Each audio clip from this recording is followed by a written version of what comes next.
अस्सलाम वालेकुम। एक ही स्टूडेंट आया, ये कौन सा बच्चा आया इस वक्त? प्लीज बाकियों को भी मैसेज करो कि क्लास में आ जाए, मैं शुरू करने लगी हूँ। आज का हमारा टॉपिक है ऑल्टर्ड लेवल ऑफ कॉन्शियसनेस। ठीक है, मैंने पढ़ाना तो एनाटॉमी फिजियोलॉजी था, नर्वस सिस्टम। हमारा आज 4th यूनिट शुरू हो रहा है, that is disorders of nervous system. और उसमें आज हम एनाटॉमी फिजियोलॉजी लेनी थी, लेकिन वो अपलोड नहीं हुई। मे बी उसके अंदर स्लाइड्स ज़्यादा हो गई हैं, या फिर उसके अंदर एनिमेशंस थी, जिसकी वजह से वो अपलोड नहीं हो सके। नो प्रॉब्लम, आप लोगों को एनाटॉमी फिजियोलॉजी तो उसकी आती ही होगी, नर्वस सिस्टम की। So your assignment will be to your assignment for your reading assignment.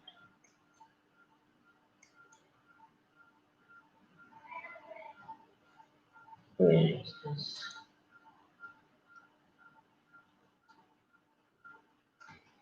Reading assignment is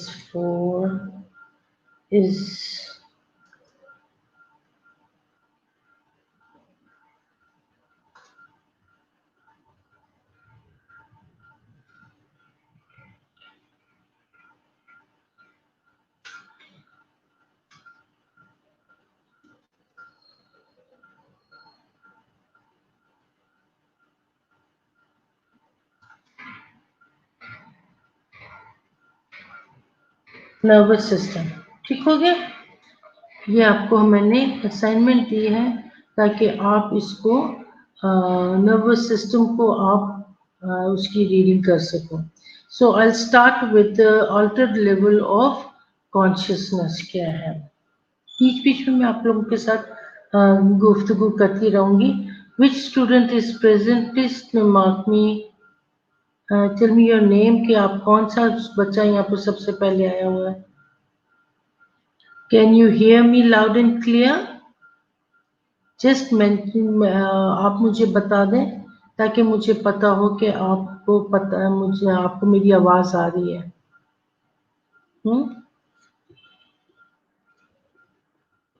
अगर आपको मेरी आवाज साफ सुनाई दे रही है, please text me. Good afternoon ma'am, very good afternoon Sadiya. बेटा, can you hear me loud and clear? Okay fine, now I can continue with my lecture. Okay, definition है हम कॉन्शियसनेस की। ठीक है, what is consciousness? Consciousness is defined as being awake and aware of both.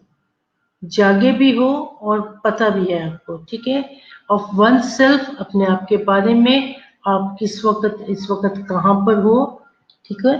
या it is the human awareness, इंसानी मौजूदगी है, of both internal and external stimuli की। ठीक है, ये आपके अंदर की और बाहर की आपको सब पता है कि आप मौजूद हो और आपको उसके बारे में सारा इल्म है। Now, what is level of consciousness? Level of consciousness is the measurement of a person's arousability. Arousability when you arouse, आप जागते हैं, ठीक हो गया। And responsiveness to stimuli from the environment. Stimulus क्या हो सकता है? कोई आपके साथ बात कर रहा होगा, कोई आपको हिला रहा होगा, ठीक है, किसी ने म्यूजिक ऑन कर दिया, सो फोर्थ। बाहर से वो क्या कहते हैं, गधा गाड़ी और वो सारे सब्जी बेचने वालों की आवाजें आ रही हैं, दैट्स द स्टिमुलाई, राइट। सो इसके लिए उसने कहा है कि persons अरोजेबिलिटी and responsiveness to stimuli from the environment. Now, what is altered conscious? Altered यानी कि थोड़ी सी ऑल्टरेशन हो गई आपके जागना कॉन्शियस होने में। Covers the spectrum of states. Spectrum of states बहुत सारी बातों को लेके चलता है, ठीक है। उसमें आपका हो सकता है कॉन्शियसनेस है, कितने कॉन्शियस हैं आप, लेथार्जी, थकावट, स्टूपर या अब्ड्यूडेंट। अब्ड्यूडेंट इज क्या कहते हैं, आप कह सकते हो लेस देन फुल अलर्टनेस। एक है ना आप बिल्कुल फुली अलर्ट हो, एक है आप अलर्ट हो लेकिन आपको सुस्ती हो रही है, ठीक है। So that is obtudent, and then there is comma. Comma is a full state of unconsciousness। उसमें आपको आपको किसी भी किस्म के स्टिमुलाई का पता नहीं लगता, okay. And then comes lethargy। Lethargy is mild depression। वालेकुम सलाम आपदा। Okay, lethargy is mild depression in level of consciousness and can be arose with little difficulty।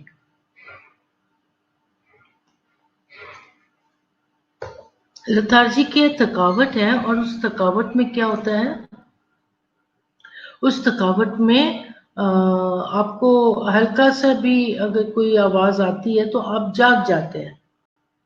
बेशक आपको आवाज दी और आपने उसके बाद अपने आंखें खोल ली या आपने रिस्पॉन्स कर दिया, that is lethargy. Obtundent is more depressed level of consciousness, okay. यानी कि मैंने आपको बताया था it is less than full alertness. Less than full alertness is you know you are depressed and you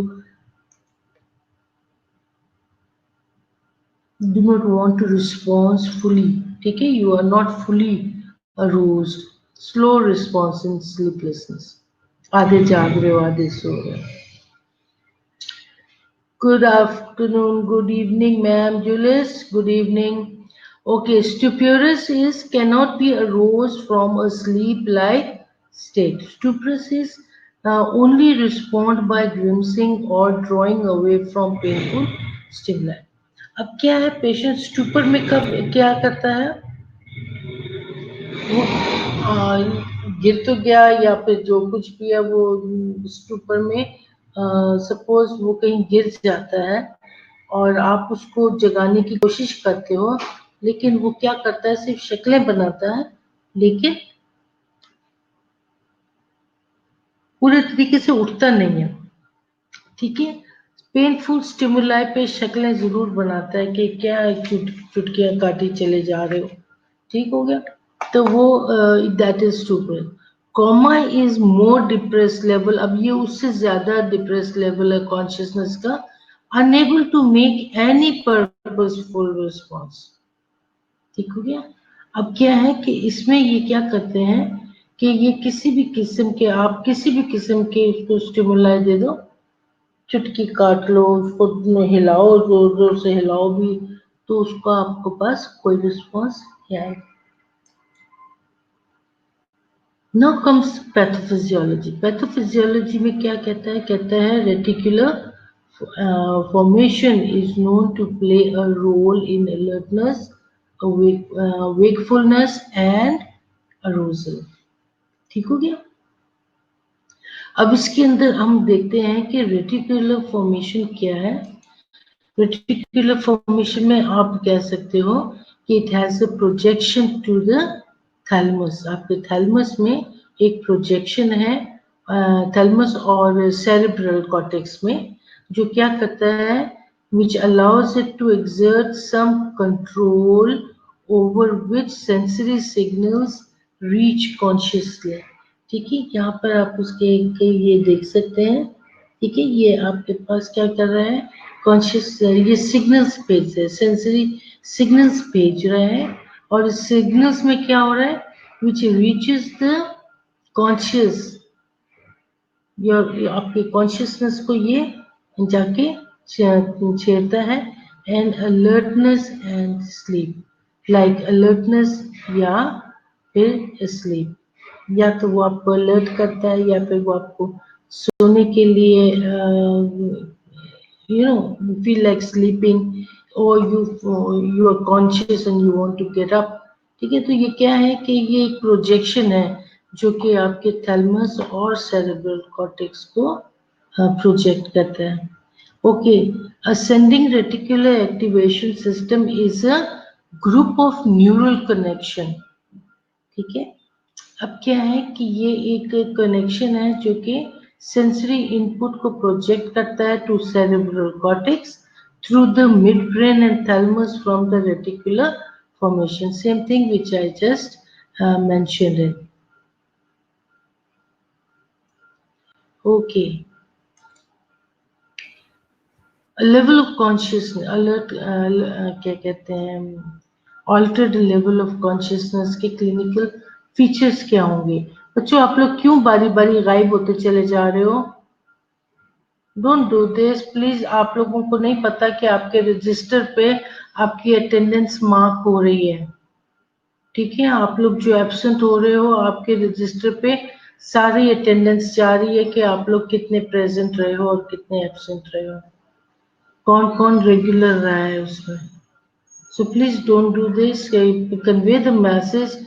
उनको बताओ कि ये सिर्फ ऑनलाइन आपकी क्लासेस ही सिर्फ नहीं हो रही है, आपकी अटेंडेंस एज वेल लगती जा रही है. ठीक हो गया? ओके. उसके अंदर रेस्पिरेटरी पैटर्न है, प्यूपिलरी लाइट रिफ्लेक्सेस है, स्पॉन्टेनियस आई मूवमेंट है और मोटर रिस्पॉन्सेज है. और हम फिर इनको बारी बारी सारों को देखेंगे. रेस्पिरेटरी पैटर्न में आप क्या देखोगे? Ventilation is by governed by lower bounds of the medulla. Now, if you go for your brain diagram, उसमें आपको पता लगेगा आपका ये सारा जो आप भूल बैठे हो लोअर पॉन्स और मेड्यूला कहाँ पाया जाता है. So it is governed by the medulla and lower pons. क्या चीज? Your ventilation. अब ये आप जो सांस ले रहे हो this is all what ventilation. Modulated by forebrain cortical centre. ठीक है, और ये जो उसका मॉड्यूल है ये फोर ब्रेन यानी कि जो सामने की तरफ है एंड कॉर्टिकल सेंटर में. ठीक है, ये fore brain and cortical center. Pattern from rostro-colloidal involvement, chain stroke respiration आपको इसमें मिलेगी. अब चेन स्ट्रोक रेस्पिरेशन क्या होती है? इसमें हाइपरनिमिया होता है. ठीक है, हाइपरनिमिया इसमें deep and fast alternating with apnea. Apnea is जब थोड़ी देर के लिए आप सांस रोक लेते हो, दैट इज एपनिया. समझ में आ गई? ओके. ये आपके पास एक डायग्राम आ गया. इसके अंदर ये आपका कॉर्टेक्स है, ये दिस इज योर थैलेमस. ठीक है, गैबा नेगेटिव में हमने गैबा में हम देखते हैं व्हाट इज गैबा, क्योंकि इसके अंदर हमें बार बार GABA is gamma amino butyric acid. ठीक है, और ये क्या करता है? It is considered as an inhibitory neurotransmitter because it blocks. ये क्या कर देता है? ब्लॉक कर देता है या इनहिबिट कर देता है सर्टेन ब्रेन सिग्नल्स को, जो कि क्या करता है? कम कर देता है आपकी एक्टिविटीज कर देता है. तो क्या करता है? To a protein in your brain. आपके ब्रेन के अंदर की जो प्रोटीन है उसको वो क्या करता है? Attaches to your brain known as GABA receptor. Now what happens? It attaches with your brain. ठीक है, और उसके बाद it produces a calming, कह सकते हैं it helps you feel helps with feeling of anxiety, stress and fear. ये सारा कुछ उसके बाद वो it can also help with anxiety को किस तरीके। So this is acetylcholine plus glutamate, ठीक है। ये सारा कुछ उसने एक फिजियोलॉजी से बताई है कि किस तरीके से ये सारा जाके आपके कॉर्टेक्स में जाता है, जो कि आपके ऑल्टर्ड लेवल कॉन्शियसनेस कॉज करता है। सेंट्रल न्यूरोजेनिक हाइपरवेंटिलेशन, इसमें क्या होता है कि रेगुलर और रैपिड रेस्पिरेशन है, normal partial pressure of oxygen and low partial pressure of carbon dioxide, mid brain and brain attempt to reduce intracranial pressure, right? अभी जो मैंने स्लाइड्स बनाई थी आपकी, उसके लिए बहुत अच्छी स्लाइड्स बनाई थी, इससे आपको बहुत अच्छा समझ में आ जाता है। एनीवेज, देन एपिनिस्टिक ब्रीदिंग क्या होती है? डीप गैस्पिंग इंस्पिरेशन है। आपको gasping is with the pause at full respiration flow by a brief insufficient release, ठीक है। अब क्या होता है कि इसके अंदर आप एकदम जोर से सांस लेते हो, फिर आप एक डीप गहरी सांस लेते हो, गैस करते हुए इंस्पिरेट करते हो, फिर उसके बाद दोबारा से आप यू टेक फुल इंस्पिरेशन, और फिर उसके बाद थोड़ी देर के बाद इस तरीके से करने से क्या होता है? It signifies the damage to the bones and medulla. उसके अंदर आपको मैं वो जो क्लिप थी वो मैं आपको दिखाती है, एनिमेटेड क्लिप थी कि किस तरीके से आपका ये पूरा सिग्नल जा रहा है, और फिर फाइनली क्या होता है? आहिस्ता से वो स्लो डाउन हो जाता है, बंद होता है, सीज हो जाता है, फिर दोबारा से शुरू हो जाता है, ठीक है। सो वो स्लाइड अगर मुझे दोबारा से मिली तो मैं आपको, अगर अपलोड हो गई तो मैं जरूर आपको साथ शेयर करूंगी, right? Okay, now comes the pupillary reflex. Pupillary reflex में आप देख सकते हो जैसे लाइट जाएगी तो वो प्यूपिल हमेशा रिएक्ट करेगा। So the pupillary pathway near ARS. What is ARS? ARS is reflecting ascending reticular uh, activating system. या ठीक हो गया। ARS is ascending reticular activating system. Pupillary pathway near ARS, pupillary pathway resists to metabolic insult. Single most important physical finding to distinguish structural versus metabolic disease. Okay? ये आप और that's a signal कि हम जब pupillary reflex करते हैं तो उसमें हमें ये सब कुछ इस बातों का पता लग जाता है। बायलैटरल है, पिन पॉइंट है, यूनिलैटरल है, और ड्रग्स भी उसमें अफेक्ट करते हैं। Bilateral enlargement and unreactive pupils indicate massive CNS dysfunction. ठीक है। अब अगर जो बायलैटरल है, दोनों साइड की है, तो वो कहता है कि इट इंडिकेट्स मैसिव, मैसिव बहुत बुरे तरीके से, ठीक है। वो उसने कहा है कि CNS सेंट्रल नर्वस सिस्टम की डिसफंक्शनिंग है। इसके अंदर क्या होगा? एनोरेक्सिया होगा, बार्बिचुरेट सीवियर हाइपोथर्मिया होगा, एंड एंटीको लिंगर, क्या लिखा हुआ है? एंटीको लिंगरजेनिक पॉइजनिंग है, ठीक है। अब उसमें ये होता है कि बायलैटरल इनलार्ज, अगर आप उसकी फिजिकल एग्जामिनेशन करते हैं और उसके bilateral both enlarge unreactive people's हैं, तो हमें पता हो जाना चाहिए कि it is a massive CNS dysfunction. Pin point people's आपने लाइट की, और प्यूपल्स बिल्कुल पिन पॉइंट की तरह छोटे से हो गए। वो क्या इंडिकेट करेगा? वो इंडिकेट करेगा पोंटाइन हेमरेज, ठीक है। Opiates, organophosphate poisoning.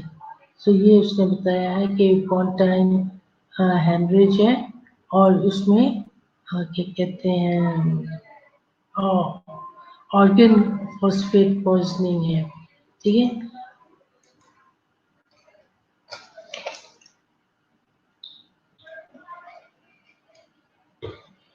Okay, next is unilateral fixed. Unilateral एक साइड का उसने बताया है डायलेटेड प्यूपल, वो क्या इंडिकेट करेगा? ये इस ये मेरे ख्याल से इसने bilateral expanding mass and possible herniation, उसके लिए वो किसी भी एरिया का हर्निएशन हो सकता है और एक्सपेंडिंग जो इंडिकेट कर रहा है, एक्सपेंड कर रहा है बहुत सारा मैस एरिया को, ठीक है। तो वो इसलिए वो बता रहा है कि वो फिक्स्ड है, डायलेटेड प्यूपल्स है। Okay, drug also affect people's में ओपिएट जो है वो पिन पॉइंट प्यूपल्स करता है, ठीक है। ऊपर हमने कहीं देखा था अभी ओपिएट का जिक्र कहीं, ठीक है। ये ओपीएम से रिलेटेड बात कर रहे हैं। एंटी कोलेरजेंट जो है दीज आर लार्ज प्यूपल्स, ठीक है, डायलेटेड प्यूपल्स है, उनकी वजह से जो हम ले रहे हैं कि this is your pin point and this is your large pupils, ठीक है। How do we establish brain death? हमें कैसे पता लगेगा? आपके प्यूपिलरी रिफ्लेक्सेस से पता लगेगा। Shining a bright light causes pupil to constrict, pupils are fixed and dilated to brain death, ठीक है। तो आप लोगों ने कभी नोट किया रिफ्लेक्स पाथ में ऑप्टिक नर्व्स एंड ओक्यूलोमोटर नर्व्स हैं। Pre existing ocular anatomic abnormalities may also be confirmed pupillary assessment in the brain death, इसमें भी आपको अंदाजा हो सकता है कि नॉर्मली क्या होता है कि हमें जैसे लाइट पड़ती है हमारे प्यूपल्स कंस्ट्रिक्ट हो जाते हैं, इट नेवर रिमेन्स डायलेटेड। रात का वक्त है और हम किसी और बिजली चली गई है तो आप यकीन करें आप किसी चीज को फोकस करने के लिए योर प्यूपल्स डायलेट, एकदम आपकी प्यूपल्स डायलेट हो जाते हैं। लेकिन जैसे लाइट वापस आती है या आप आँख झपकती हैं तो क्या होता है प्यूपल्स फिर से अपनी जगह पे वापस आ जाते हैं। The third one is your eye movement, ठीक है। ये क्लिनिकल क्या कहते हैं जो क्लिनिकल स्किल्स हैं उसमें आपको ये अच्छे तरीके से मिलेगी। In large stage of coma, ठीक है, in light stage of coma revolving side to side movement occur. अब कॉमा पूरा फुली कॉमा नहीं है, it is a light stage of coma. उसमें क्या होता है कि साइड टू साइड मूवमेंट है, आप लेटे हुए हैं और आपकी आंखें जो है वो इधर जाएंगी, आपकी आंखें इधर जाएंगी, ऐसे करके दाएं बाएं जाएंगी। Persistent deviation to one side may indicate focal seizure activities. एक ही तरफ देखते चले जा रहे हो, सपोज पेशेंट को क्या कहते हैं ये सीजर फिट पड़ा है, एपिलेप्टिक फिट पड़ा है, उसमें एक एपिलेप्टिक फिट होता है जिसमें क्या होता है कि पेशेंट जो है वो बिल्कुल फिक्स एक ही पॉइंट पे देखता है। ब्लैक बोर्ड की तरफ अगर वो देख रहा है तो वो ऐसे देख रहा है जैसे वो देख रहा है, ठीक है। उसमें वो आंखें शाखें कोई नहीं झपकता लेकिन एक ही तरफ उसकी डायरेक्शन है और वो भी एक स्टेज ऑफ कोमा है जिसमें वो उसने क्लास शुरू की थी और वो बीच में ही रह गई क्योंकि वो भी एक ही तरफ देख रहा है कान, और लेकिन उसको फिट नहीं पड़ रहा, ठीक है, उसमें उसको फिट नहीं पड़ता। हम आगे चल के अगर एपिलेप्सी पढ़ेंगे उसमें हम देखेंगे, लेकिन अभी हम आगे चलते और बताते हैं जब पेशेंट को फिट पड़ रहा होता है तो वो सिर्फ एक ही तरफ देखता है और हिलता चला जाता है, ऐसे ही है ना।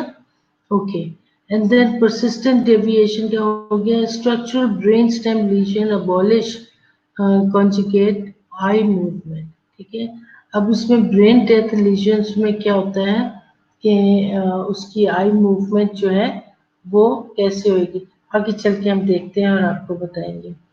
ऑक्यूलोसेफेलिक रिफ्लेक्स, ऑक्यूलोसेफेलिक रिफ्लेक्स जो है उसको हम डॉल्स आई भी कहते हैं। अपने आप लोगों ने गुड़िया रखी होगी, आप लोगों में से बहुतों के पास अपनी बचपन की गुड़िया आज भी मौजूद होगी, जो लिटाओ तो आंखें बंद करती है, उठा के बिठा दो तो आंखें खोल लेती है। ठीक हो गया। अब यही गुड़िया जो है, अगर आप उसको होल्ड करके रखो तो वो आंखें खुली रखेगी, आप उसको उसका हेड रोटेट करोगे साइड टू साइड, वो गुड़िया भी वैसे ही रोटेट करती जाएगी। आप उसका मुंह इधर करो तो उसकी आंखें इधर हो जाएंगी, आप उसका मुंह इधर करो उसकी आंखें इधर हो जाएंगी। ठीक है भैया। नॉर्मल और opposite conjugate deviation of eye always away from the direction of the head movement. अब हमेशा वो हेड का जो मूवमेंट है उससे परे ही उसकी आंखें चल रही होंगी। यानी कि अगर आपने उसका सर उठा, गुड़िया का सर पीछे कर दिया तो वो आंखें बंद कर देगी, आप उसका सर को उठाओगे तो खुल गई, इधर उसका सर इधर को घुमाओगे तो उसकी आंखें इधर को होंगी, आप उसका सर इधर को घुमाओगे तो उसकी आंखें इधर होंगी। ठीक है। Contraindicated in C spine injury, ये आपका कौन सा सी स्पाइन है,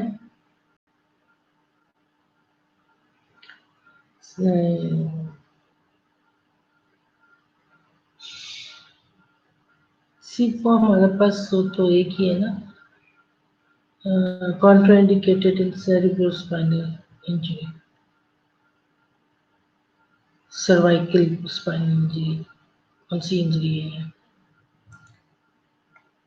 आई मूवमेंट। इसके अंदर हम देखते हैं in light stage of coma revolving side to side movement occur, side to side eye movement हो रही है। ये अगर आप गौर से देखो, सपोज उसने उसका मुंह पकड़ा है, जिधर को वो उसका मुंह रोटेट कर रही है, इधर को मुंह रोटेट कर रही है, ऐसे सीधा पकड़ा है तो सामने देख रही है, उसने उसका मुंह इधर को रोटेट किया तो वो इधर को देख रही है, अगर उसका मुंह इधर को रोटेट किया तो इधर को देख रही है, पीछे की तरफ रोटेट किया तो वो नीचे की तरफ देख रही है, ऊपर की तरफ किया तो वो मतलब ये उस तरीके से देख रही है। Deviation was one side to structural brain stem please abolish conjugate eye movement। ये सारा वही कुछ दोबारा से है। ये ठीक है।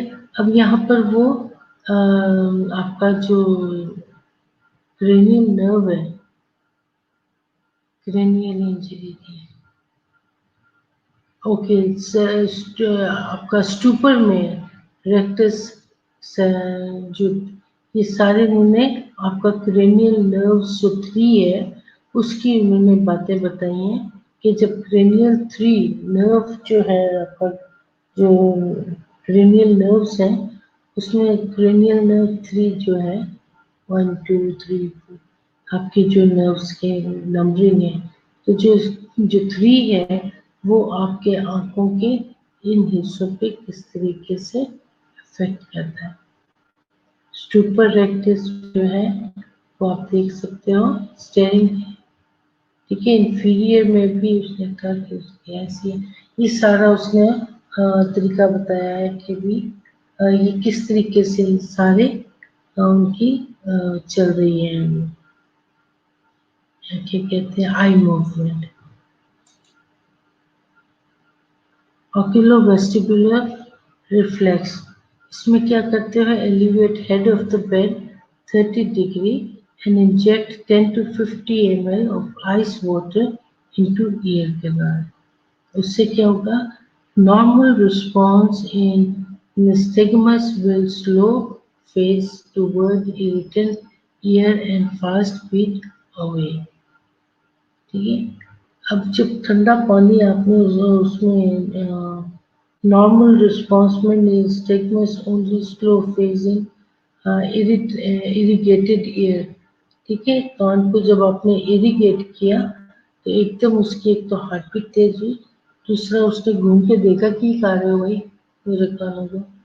अब अनकॉन्शियस पेशेंट है, वो intact brain stem I move toward stimulus and remain tonically deviated for a minute and slowly return to midline. दोबारा से सीधी हो जाएगी। थोड़ी देर के लिए अनकॉन्शियस पेशेंट के आपने डाला, उसको थोड़ी देर के लिए वो देखेगा कि क्या हो क्या रहा है मेरे साथ, और फिर थोड़ी देर के बाद सीधा होगा और गया।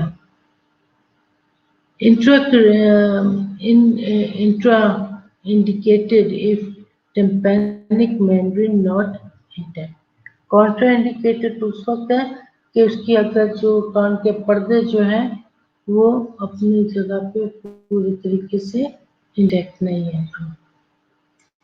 ठीक है, ये हाई टू राइट, ये आपका सेंटर है।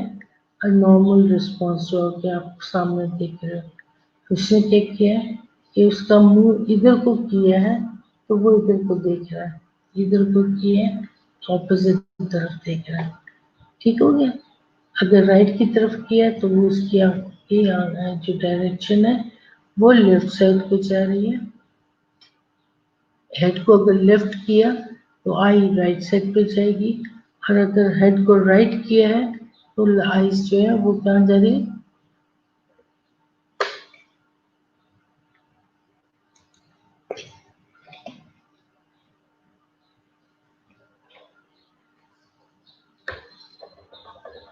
ओके, इसी तरीके से हम देखते हैं क्लारिक रिस्पॉन्सेस में नॉर्मल टॉनिक रिस्पॉन्स है। आपने उसके कान में थोड़ा सा जब इरिगेट किया तो he looked toward the syringe. इसमें आपका एस्टिग्मेटिकल रिस्पॉन्स में एसिमेट्रिकल रिस्पॉन्स में क्या है, एक आंख आप देख सकते हो सामने की तरफ है, एक आंख से वो दूसरी तरफ देख रहा है, दोनों आंखें इस तरफ नहीं गई हैं। इसी तरीके से ये नेगेटिव रिस्पॉन्स में आपने जो मर्जी उसके कान में शोर करते रहो या सिरिंज डालते रहो, वो नहीं परवाह कर रहा, वो सामने की तरफ देख रहा है। ठीक हो गया। नॉर्मल में वो देखेगा कि आप क्या कर रहे हो। एसिमेट्रिकल में आप देखोगे, एक साइड देखोगे, एक आंख से देखोगे, एक आंख आपकी सीधी है, और जो नेगेटिव रिस्पॉन्स है उसमें आपको कुछ भी फिर आप कोई परवाह नहीं कर रहे। Now motor response. Motor response, motor is things which you are doing with you are using your muscles. ठीक है। Motor response is the response when you use your muscles. Okay, कहते हैं assess muscle strength, tone and depth tendon reflexes for normality and symmetry. How will you do that? Tell your patient to squeeze your hand. वो अपना हाथ है और उसको बोलें कि आपका हाथ जोर से दबाए, दोनों हाथ दबाए। उससे आपको उसकी मसल्स की स्ट्रेंथ का और उसके टेंडन का, उसके जो रिफ्लेक्सेस हैं उसका आपको पता लग जाएगा, किस हाथ में ज़्यादा जोर है, किस हाथ में ज़्यादा जोर नहीं है। Assess if patient can localize motor response to determine level of brain region. Assess करो कि पेशेंट क्या कहते हैं, लोग जो उसका जो लोकल रिस्पॉन्स है वो कितना उसके दिमाग के साथ चल के काम कर रहा है। वो कह रही मैं पूरी तरीके से आपका हाथ दबा दूंगा, पूरा शक्ल बना कर बता, तो फिर उससे पता लग जाता है कि वो कितना जोर लगा रही है। Okay, decorticate posture with elbow raised and fingers flexed। ठीक है, एल्बो, ये इसका एल्बो फ्लेक्स्ड है, उसके लेग्स जो हैं उसने कहा है कि फिंगर्स उसके ऊपर है और अंदर की तरफ उसने अपना किया हुआ है। सब cortical and white matter rotating legs extended and rotated inward। अब ये पाँव है ना, पाँव अंदर की तरफ उसने किए हुए, ठीक है, ये ऐसे करके अंदर की तरफ उसने अपने पाँव किए हुए। ये इसका एक स्ट्रक्चर उसने बताया। दूसरे में वो बताती है कि डिसेरेब्रेट पोस्चर। यहाँ पर भी वही पोस्चर है लेकिन डिफरेंट क्या है, rigid extension of arm and legs. अब वो इतना जैसे फिट पड़ता हो तो वो रिजिड हो जाते हैं ना, इसी तरीके से वो रिजिड है। उसका हाथ किस तरफ को है, बाएं की तरफ को है, और जो उसकी टांगे हैं वो जैसे फुट ड्रॉप हो जाते हैं उस किस्म की उसकी टांगे हैं। Lesion at brain stem usually pons. अब उसने कहा है कि अगर ब्रेन स्टेम के जो उसके ब्रेन का जिक्र करें तो यूजुअली उसके अंदर जो आपको ब्रेन स्टेम मिलेगा उसमें पॉन्स है, पॉन्स है, पॉन्स मेड्यूला, ठीक है, ये इस तरीके से आपको ब्रेन में मिलेंगे। पीछे जो ये थोड़ा छोटा सा वो एक किनारा सा रहता है उसको हम पॉन्स कहते हैं। ठीक हो गया।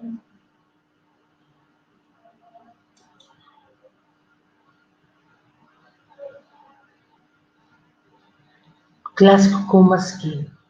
Glasgow scale is one of the very important scale in your study. वो आपको बीच में से ही कुछ उठाने को कह देंगे कि आप अगर वो अपने टेबल पर बैठी हुई है तो आपको भेज सकते हैं चाहे जाके ग्लासगो स्केल लेकर आए। अब आप ग्लासगो स्केल में पता नहीं कौन सा स्केल लेकर आ जाते हो, कहते हो कि ये ग्लासगो स्केल है, तो ये ऐसा नहीं होता। ये आपका न्यूरोलॉजिकल स्केल है, ठीक है। उस न्यूरोलॉजिकल स्केल में क्या होता है, उसका मकसद ये है कि the aim is to give a reliable objective way of recording conscious state of person for initial and well has been subsequent assessment। अब इसमें क्या होता है कि ये आपका कॉन्शियस लेवल को रिकॉर्ड करने के लिए देखा जाता है।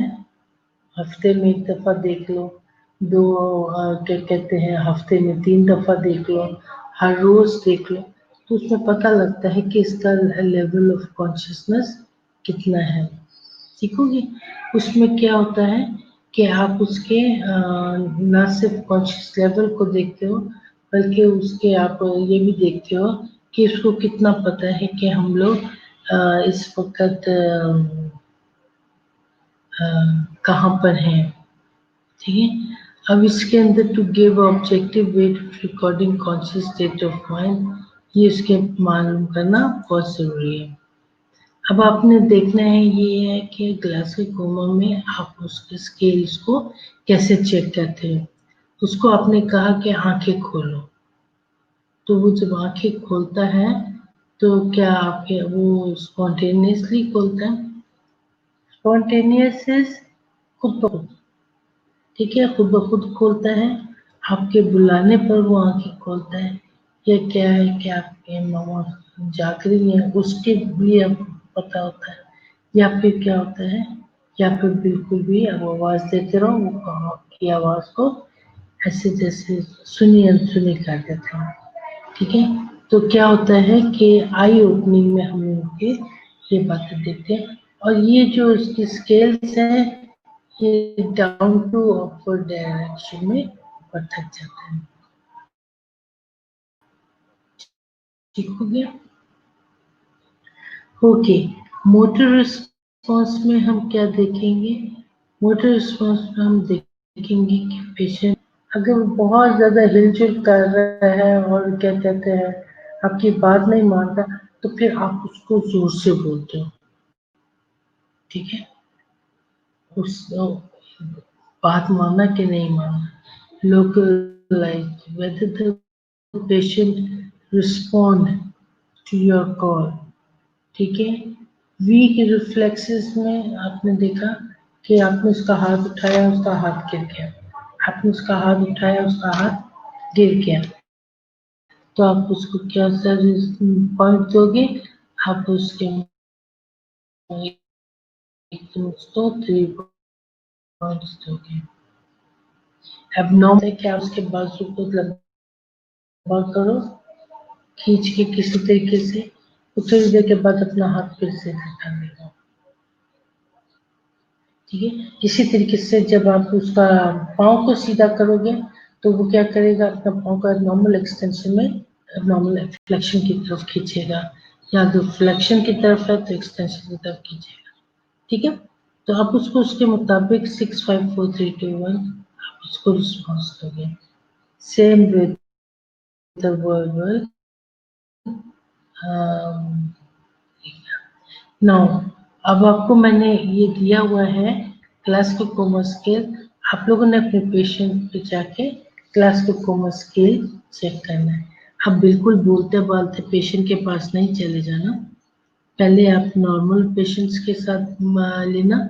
जब नॉर्मल पेशेंट का क्लासिकल कोमा ले लोगे तो फिर एबनॉर्मल की तरफ जाना। जब एबनॉर्मल की तरफ जाओगे फिर आपको आहिस्ता आहिस्ता पता लग जाएगा कि क्या होता है क्लासिकल कोमा स्केल। हमारे स्कूल हमारे जब वहाँ पे एरिया में हमारे पास तो नहीं था पेशेंट आया। ओके, आया होगा लेकिन हम लोगों को नहीं था। क्लासिकल कोमा स्केल के लिए उसने बताया है कि लेस या मोर लेस देन 8। ठीक है। या तो वो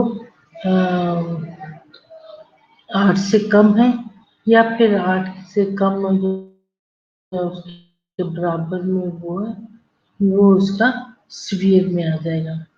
मॉडरेट में क्या होगा? मॉडरेट में उसका 9 से 12 स्केल है तो हम उसको ग्लासगो कोमा स्केल देंगे। और अगर 13 से ये ज्यादा है, ठीक है, 13 से ज्यादा है, या फिर 13 जो उसका शेल्टर बनाया हुआ है वो उससे भी आता है, तो फिर हम देखते हैं कि वो मोर देन 13 है।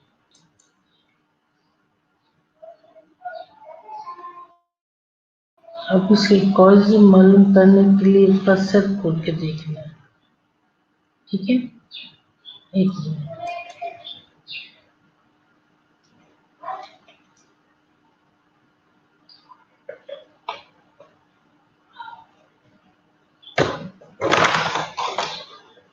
Next is causes. कॉजेज में हम देखेंगे उसकी इटियोलॉजीज क्या होती है ऑल्टर कॉन्शियसनेस की। ठीक है। बेटा आर यू विद मी? कि अपना वो ऑन छोड़ के तो गायब हो गए हो, और सिर्फ 4 स्टूडेंट आए हैं अभी तक। उनको बोलो ये अच्छी बात नहीं है, आप लोगों को क्लास में आना चाहिए। सिर्फ 4 स्टूडेंट आए हैं, बाकी स्टूडेंट्स एब्सेंट है। ये अच्छी बात बिल्कुल भी नहीं है। हाँ, ये क्या है आपका सादिया? बेटा आपको मैंने कहा था कि उनको बुलाओ, फोन करके बुलाओ, तैसे तैसे उसको बोलो कि ऑनलाइन हो जाए। आप लोगों की अटेंडेंस मैंने मार्क करनी होती है, आप लोग सिर्फ गिनती के 4 5 लोग आते हैं, और यही बच्चे हैं जो हमेशा होते हैं क्लास में। मेरे पास इतना अच्छा है कि मैसेज, काश कि मैं आप लोगों को सुना सकूं। ओके, इटियोलॉजी में हम देखते हैं कि ऑल्टर लेवल ऑफ कॉन्शियसनेस के one of the most difficult diagnostic and management problem जो है, इसकी क्या है? ये जो इसकी बात कर रहे हैं, ठीक है, एएलओसी की हम बात कर रहे हैं। It requires quick action to avoid irreversible damage। कहीं वो जो डैमेज तो है वो रिवर्स ना हो जाए। ठीक है। Wide variety of possible diagnosis. बहुत सारी वजहें बन जाएंगी उसके किसी पॉसिबल डायग्नोस के लिए। पॉसिबल डायग्नोस क्या है इसके? कोई भी हो सकता है, ठीक है। सो जरूरी है कि आपने उसको एकदम फौरन से क्या करना है, अटेंड करना है। आपने उसको ये नहीं कहना कि ठहर के देखते हैं, आपने उसको फौरन देखना है।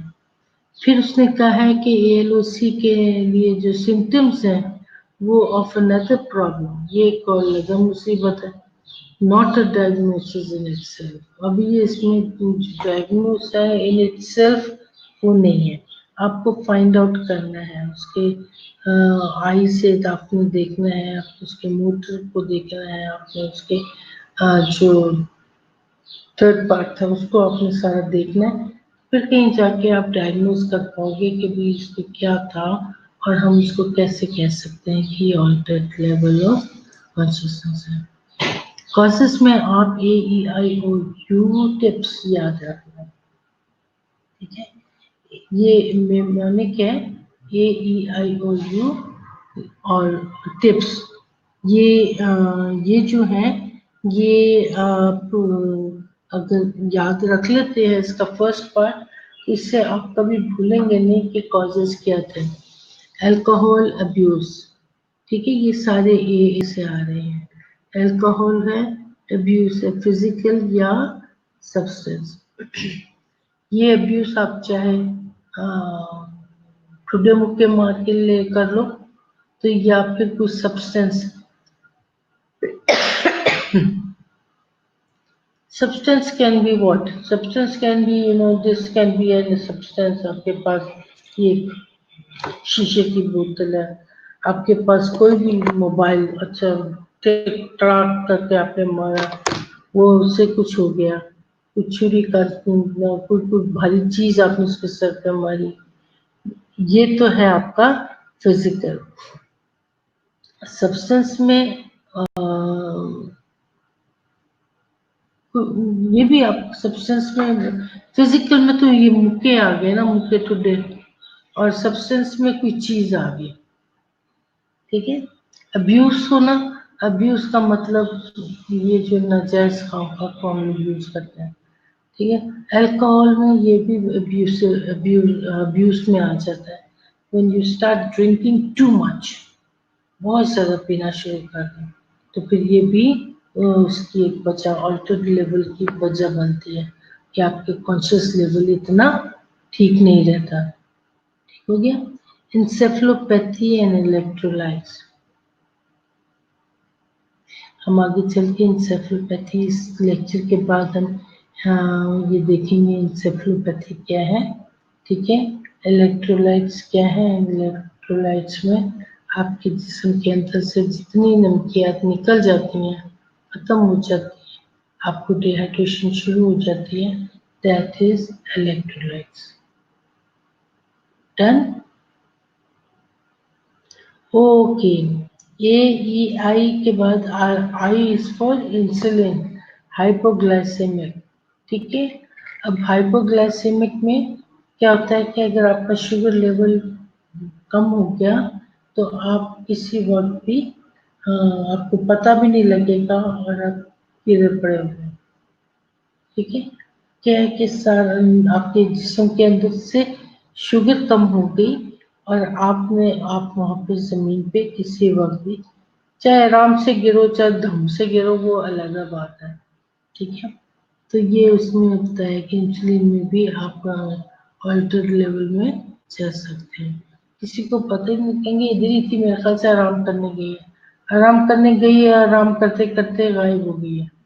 गायब से मतलब फिशो हो गई है, आपको पता भी नहीं लगेगा, आप तो कहोगे सो रही है, आप वो अनकॉन्शियस होती है, हाइपो में जाती जाती उसमें कॉमा में चली गई, ठीक है। Then comes O for overdose. Overdose can be of anything. It can be your insulin जो आप ले रहे थे, ठीक है। आप क्या कहते हैं, वो ले लिया, जहर ले लिया, आपने अपने पर आग लगा ली, ये सारे ये जो है क्या कहते हैं ओवरडोज, ऑक्सीजन डेफिशिएंसी, आपके जिस्म के अंदर की क्या कहते हैं ऑक्सीजन कमी हो जाती है, साइनोज होना शुरू हो जाता है, so that is also, and then uremia, uremia, urinary tract infection बहुत ज्यादा हो जाता है, ठीक है। Then T4 tips trauma, temperature abnormality and tumor. अब क्या है टिप्स में, इसमें T4 कहा कि T4 स्टार्स फॉर ट्रॉमा, पता नहीं कितनी जोर का ट्रॉमा लगा, टेम्परेचर एबनॉर्मेलिटी, खुदा जाने कितनी ज्यादा उसको टेम्परेचर का, और एबनॉर्मल ये कहते हैं टेम्परेचर एबनॉर्मेलिटी के बाद ट्यूमर आ गया। ट्यूमर कहाँ का है, हो सकता है ब्रेन ट्यूमर होना और एकदम गिर गई है, ठीक है। ओके, आई फॉर इन्फेक्शन, अब आप नोट करो ए भी एक दो किस्म की है, ई भी एक किस्म की है, ठीक है, दो किस्म की ई है, आई एक है, ओवरडोज ए दो है, इससे किसी करके उन्होंने ए ई आई ओ यू टिप्स बना के दे दिए आपको। P for I for infection, infection बहुत बड़ा इन्फेक्शन है, ठीक है, हमें नहीं पता चलता कि उस इन्फेक्शन के पीछे क्या ट्रॉमा चल रहा है। Then comes P for poisoning. Poisoning हुई है कि पॉइजनिंग हुई है साइकेट्रिक की वजह से भी हो सकती है और साइकोजेनिक की भी वजह से, ठीक है। अब हम पहले देखते हैं पॉइजनिंग में, ऑफ कोर्स अपना ओवरडोज हो जाएगा, पेशेंट ने डायजेपम ले लिया, सपोज फिनर्गन ले लिया, या पैथोजी है वो क्या कहते हैं कोई भी उसने कुछ ओवरडोज कर लिया अपने आप को, कॉन्शियस तो है लेकिन उसने उसको ऑल्टर कर दिया कि उसको जल्दी से आईवी ड्रिप्स वगैरह लगाओ, एनजी ट्यूब पास करो, जो भी करना है फौरन करो, इसी तरीके से वो करता है ट्रॉमेटिक इंजरी। अब टेम्परेचर एबनॉर्मेलिटी, टेम्परेचर एबनॉर्मेलिटी में हाई ग्रेड फीवर किसी इन्फेक्शन की वजह से भी हो सकता है, बहुत ज़्यादा, उससे भी वो पेशेंट जो है वो क्या कहते हैं एबनॉर्मली बिहेव करते हैं, बेहोश आधी बेहोशी में चले जाते हैं। छोटे बच्चों को अमूमन हमने देखा कि एकदम शुद्ध बुद्ध पड़े होते हैं, उनको पता भी नहीं होता, ठीक है। Then comes tumour, of course out आप देखोगे तो छोटे बड़े ट्यूमर ऐसे का मौजूद होते हैं, ट्यूमर के नाम से भी आई फॉर इन्फेक्शन है, इन्फेक्शन में टेम्परेचर है, उसके बाद क्या था फीवर में हाई ग्रेड फीवर इन्फेक्शन की वजह से हो रहा है, और बहुत सारी वजह हो सकती है, हो सकता है हाइपोग्लाइसेमिक में भी चला गया। उसके बाद पॉइजनिंग, साइकेट्रिक, साइकोजेनिक, ठीक है, ये दो हो गए थे हमारे पॉजिटिव थे। साइकोजेनिक क्या है, साइकोजेनिक में patient becomes psychotic, patient psychotic सा हो जाता है, शॉक में पेशेंट शॉक में पड़ा हुआ है, ठीक है। अब जब शॉक में जाएगा प्रोफ्यूज स्वेटिंग होगी, उसको गिर जाएगा कहीं पे, उसका टेम्परेचर फॉल करेगा, उसका बीपी फॉल करेगा, उसको स्वेटिंग होगी, उसका क्या कहते हैं वो धोती बांध के जो पेशेंट है वो उनको परवाह ही नहीं होती, पता ही नहीं होती, कहीं के कहीं जाके गिर जाते हैं, ठीक है। तो वही आपको इन कुछ चीज़ों का ख्याल रखना है, शंट है, सीजर्स है, स्ट्रोक है, शॉक, ये सारी चीज़ों में helpful mnemonic is AEIOUK. Now comes the electrolytes, ठीक है। जैसे मैंने आपको कहा था कि हम लोग एक जो है एबीजीज को पढ़ेंगे, इसी तरीके से हम इलेक्ट्रोलाइट्स को भी ठीक से पढ़ेंगे। सीखेंगे। इसमें हम देखेंगे ऑल्टर लेवल में किस वजह से हो रहा है एबनॉर्मेलिटी इन एनी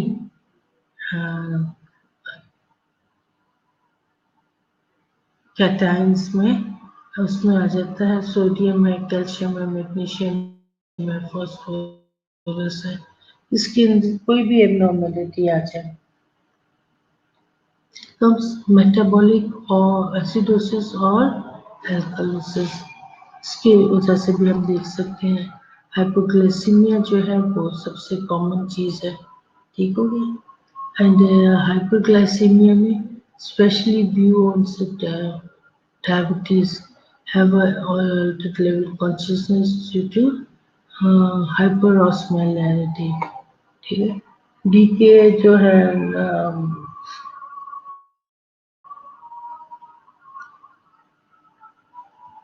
एक मिनट कुछ हो जाता है बहुत ज्यादा।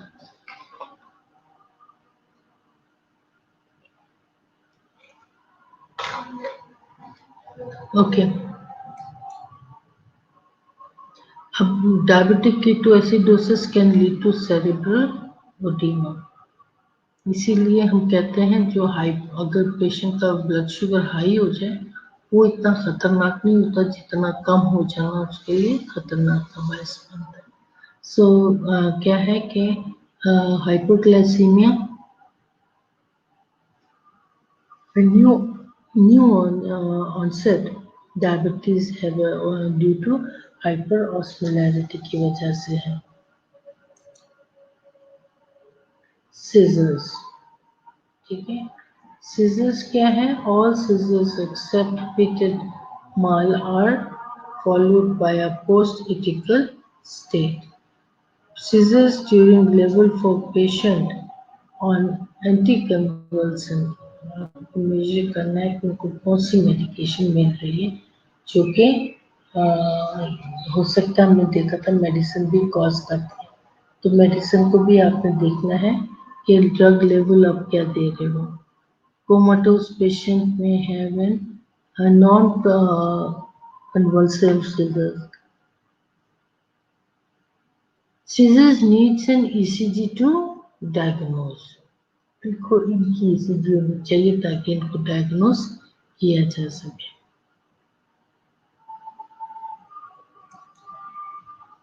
ट्रॉमा एपिड्यूरल ट्रॉमा है, ठीक है, जिसके अंदर lens shape causes bye drill rupture skin fracture percent, इसके अंदर ये सारा कुछ देखना है, ठीक है।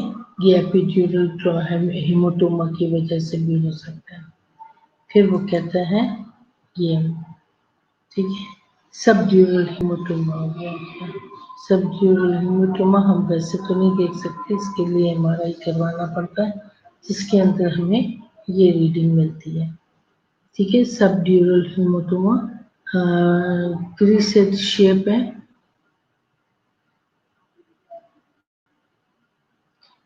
ठीक है, crescent shape cause by caused by क्या है, tearing of bridges vein through dura and adenoid, ये आप देख सकते हो। राइट लैटरल वेंट्रिकल स्कल हो गया, ये जो एरोस लगाए हैं वो उसके बताए, एक साइड को हमेशा नॉर्मल बताएंगे, सेकेंड पार्ट ऑलरेडी, ठीक है।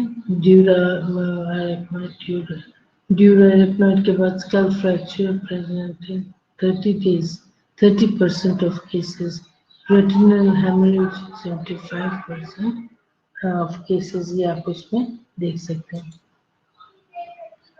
सेरिब्रल कंट्यूजन्स, ये आपका नॉर्मल है और उसको यहाँ पे कहीं पे थोड़ी सी कंफ्यूजन हुई है, किसी ने कोई सर पे कोई मारा है, कोई बर्तन ही मार देता है, कोई पत्थर मार देता है, कोई कुछ भी हो सकता है, उसके सर के बल गिर सकता है। तो cerebral leads to cerebral pressure.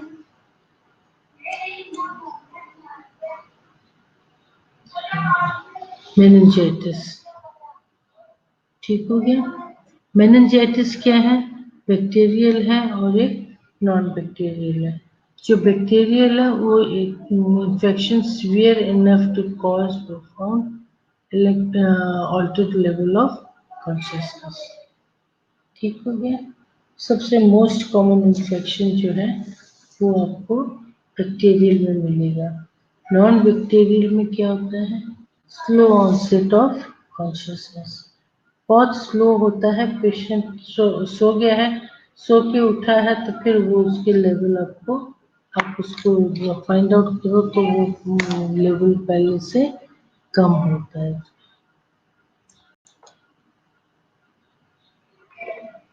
Next is infection, brain abscess, chronic sinusitis, chronic otitis dental infection, endocarditis, and then uncorrected cyanotic, and then comes congenital heart disease can increase the risk. So ये brain abscess का ये infection में उन्होंने बताया कि ये सारी वजह बनती हैं brain इसकी abscess की। Encephalopathy, encephalitis, encephalitis में क्या होगा? It is the inflammation of the areas, ठीक है। Inflammation of the brain parenchyma usually due to viral infection की वजह से, ठीक हो गया। इसका कॉज क्या है? It is caused by viral infection। और इसके इन्फ्लेमेशन कहाँ हो रही है? पेरिकाइमा।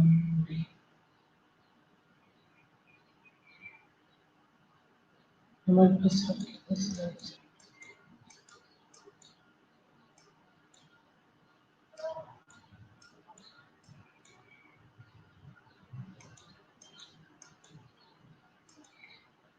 आप लोग भी थोड़ी सी ब्रेक लें, हम यहीं से दोबारा शुरू करेंगे, ठीक हो? थोड़ी सी ब्रेक ले लें, उठ के जाके और फिर हम दोबारा से इसको आगे से पढ़ेंगे। स्ट्रोक गुड हो गया।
ओके, मैं वापस आ गई हूँ।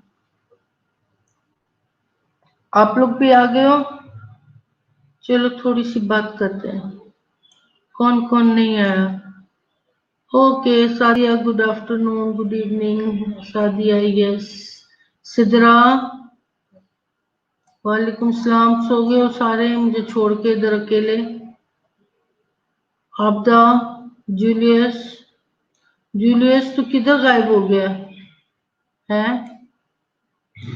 और सादिया तू कितनी दफा गुड मॉर्निंग करेगी? जी मैम। तुम लोगों को कुछ भी समझ में नहीं आता है।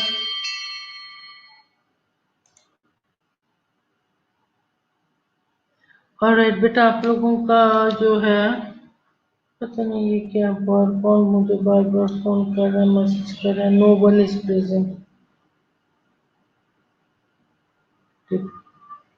इफ्रा बिल्कुल भी क्लास में नहीं आती है, वेरी बैड। ठीक है, इफ्रा से कहना कि बहुत बुरी बात है। Very she. हाँ, क्लास की सीआर होने के नाते उसको सबसे पहले इधर होना चाहिए, और वो सबसे आखिर में वो आती नहीं है वो। Okay, now let's continue with this.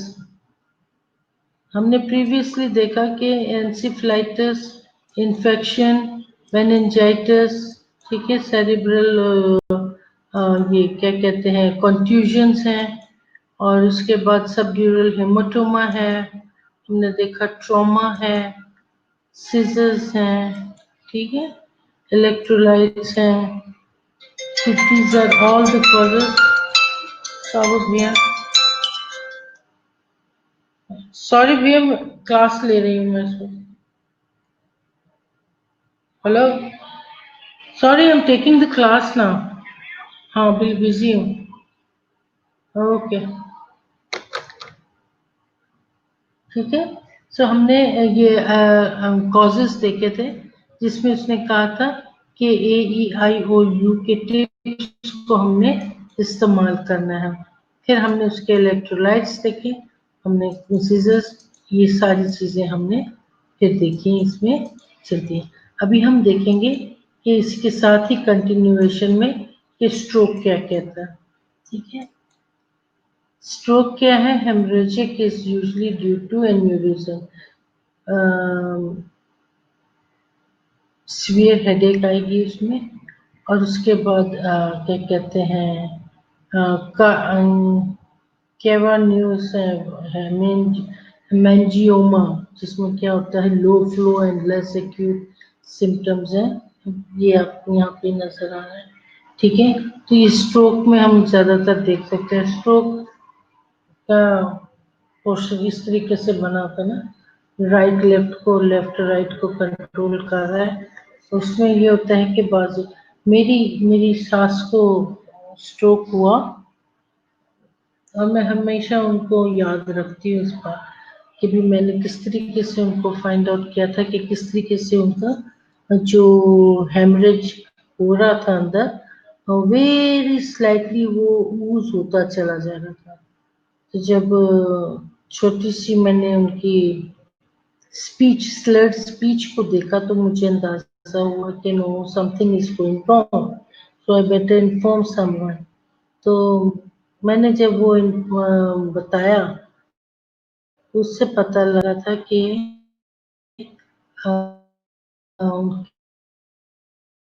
तो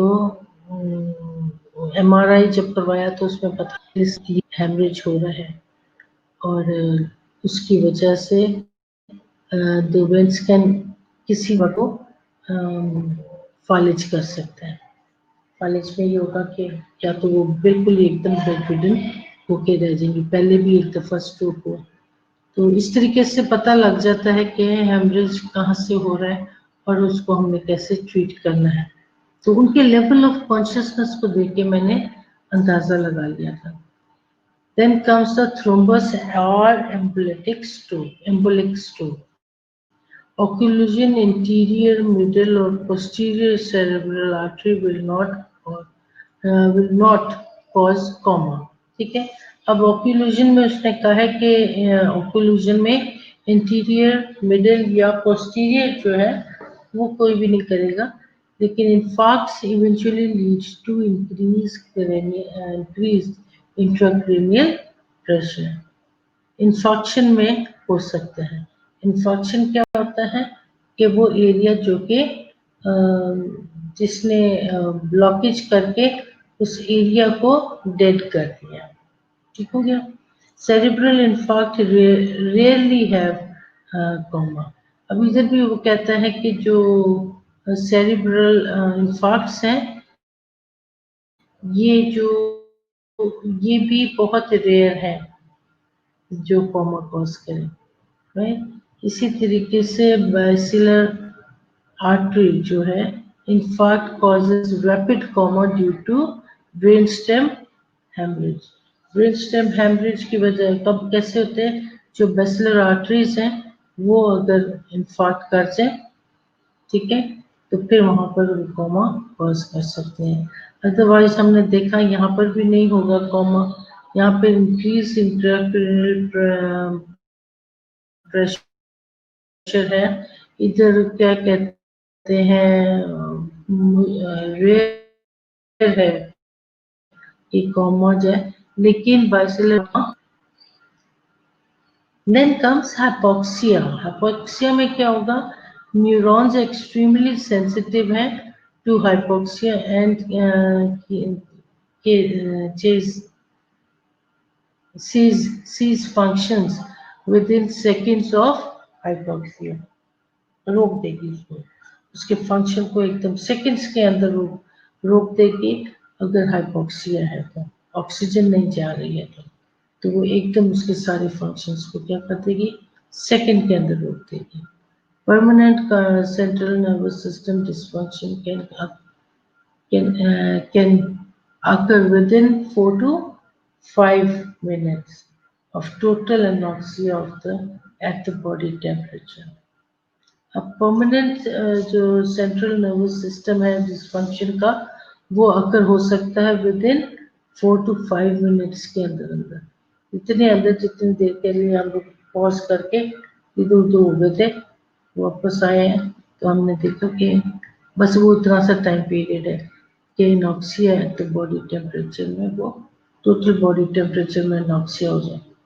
Hypercarbia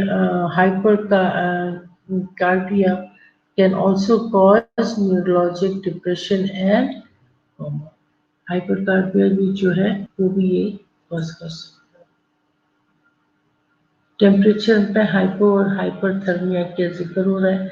हाइपो एंड हाइपरथर्मिया में क्या होगा, each drop by 1 degree Celsius causes 6% drop in cerebral flow, cerebral blood flow. ठीक है, हाइपोथर्मिया में उसने कहा है कि एक ड्रॉप भी, ठीक है, 1 डिग्री सेल्सियस जो है वो कैन कॉज 6% ड्रॉप, 6% ड्रॉप वो गिराएगा उसको सेरेब्रल फ्लो को। ठीक है, और हाइपोथर्मिया क्या करेगा, हेडेक करेगा, वॉमिटिंग करेगा, सीजर्स, ऑक्लूडेशन। ठीक है, ऑक्लूडेशन हमने क्या देखा था, ऑक्लूडेशन हमने देखा था कि जो कॉन्शियस लेवल है वो लेस देन फुली अलर्टनेस की वजह से, ये पूरा पूरा नहीं है लेकिन पूरी बेहोशी नहीं है, थोड़ी थोड़ी बेहोशी है। हो गया, okay. Next is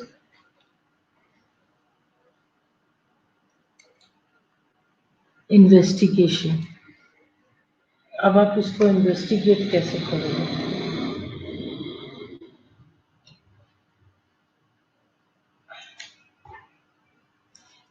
CT scan करवाओगे, एमआरआई कराओगे, ग्लूकोज चेक कराओगे, electrolytes, LFT, BUN, PT, PTT, calcium. ठीक है, और फिर उसके बाद सीरम में आप क्या चेक कराओगे, ये तो वो चीजें है ना, सूखी सूखी चीजें, ज्यादा गीली नहीं है। सीरम में अमोनिया ऑस्मोलैरिटी है, calcium ketones, alcohol, drug concentrations देखोगे कि क्या कौन सी दवाई और कितनी मिकदार में किस तरह मिल रही है, और उसके एबीसी से आप करवाओगे। ये है सारी इन्वेस्टिगेशन। अब आप उसकी ट्रीटमेंट क्या करोगे, एबीसी के तहत आप उसकी ट्रीटमेंट करोगे। ठीक हो गया। एबीसी में आप क्या देखोगे, एबीसी में आप देखोगे A4 आप एयरवे एस्टेब्लिश करोगे, maintain and indicated suction as needed अगर जरूरत पड़ती है तो, और असिस्ट कराओगे उसके वेंटिलेशन में। कैसे असिस्ट करवाओगे, उसकी पोजीशन भी आप ठीक कर सकते हो, आप उसको क्या कहते हैं ऑक्सीजन मास्क भी लगा सकते हो, आप उसको बेड पे भी डाल सकते हो, मतलब डिपेंड ऑन द कंडीशन क्या कहती है। B4 आप क्या करोगे, B4 administer high concentration oxygen, breathing को ही देख लो। ठीक है, B4 ब्रीदिंग याद रखना। अब ब्रीद वो उसी वक्त करेगा जब उसको ऑक्सीजन चाहिए, ठीक है ना। तो breathe administer high concentration oxygen B4, and then C4 transport the patient in a coma या रिकवरी पोजीशन। सो आपको पता है कोमा या रिकवरी पोजीशन किसको कहते हैं, ठीक है। Find out the recovery position या कोमा पोजीशन को आप नेट पे देखो, आपको पता लग जाएगा। पेशेंट प्रोन पोजीशन में है, विद द हैंड, एक हाथ इधर को है, एक हाथ पीछे को है, एक पाँव को जो साइड का हाथ पाँव है उसको उसने फ्लेक्स किया होता है, और एक पाँव स्ट्रेट होती है। ठीक है, तो वो रिकवरी पोजीशन में आपको पता लग जाएगा। अगर तो ट्रॉमा सस्पेक्ट है, ट्रांसपोर्ट करो जल्दी से, spine with cervical collar and backward, वो जो रेस्क्यू 911 के पास या 1122 के पास आपने देखी होगी वो ऑरेंज कलर की हल्की सी, ठीक है, उसको आप लेते हैं, उसको आप पेशेंट को अच्छी तरीके से बेल्ट करके मेक श्योर कि आपने उसको नेक कॉलर जरूर लगाया, ताकि अननेसेसरी उसका सर ऐसे ऐसे ऐसे ऐसे लेके हिलजुल ना रहा, वो और डैमेज कर देता है, नर्व्स को और हिला के रख देता है। देन कम्स D4, क्या करोगे, if the patient is in respiratory arrest, perform an advance airway management. अगर उसको ब्रीदिंग ठीक नहीं है तो आप उसकी ब्रीदिंग का बंदोबस्त करोगे, उसको मैनेज करोगे। E4 सिक्योर IVSS, ठीक है, अपने उसकी IV को एसएस को देखना है कि अगर उसको IV नहीं लगा हुआ तो उसको आप सिर्फ कैनुला लगा दें, सिर्फ इससे पहले कि वो पेशेंट कोमा में या स्ट्रोक में वो क्या कहते हैं कोमा में जाए या शॉक में जाए, तो फिर आपको उसकी वेन नहीं मिलेगी। ठीक है, तो आप क्या करते हैं कि आप उसका सिर्फ कैनुला लगा के उसको बंद कर देते हैं, दो साइड पे लगा लो ताकि आपके पास केवीओ हो। ओके, हॉस्पिटल पहुंचते पहुंचते जो कुछ भी लगाना है वो जल्दी से उसको लगा लेंगे। Capillary blood glucose determine perform, आपने उसके ब्लड शुगर वगैरह चेक करवाओगे। If the patients blood glucose level is less then, ठीक है, लेस देन 80, तो फिर आप उसको डेक्सट्रोज 50% या 25 ग्राम्स आपको उसको देना है। Then less unless patient response to dextrose administration, contact medical director for an order to administer 2 milligram of, ये जो भी इंट्रावेनसली आपने उसको देना। तो जब तक आप उसको ग्लूकोज दे रहे हो, आपको अपने डॉक्टर को कॉल करके बुला लेना है ताकि उनको भी वो जो भी देना वो देना सकें। Thiamine 100 milligram IV if dextrose is to be administered. अगर dextrose देना है तो फिर आपने एडमिनिस्टर करना है thiamine.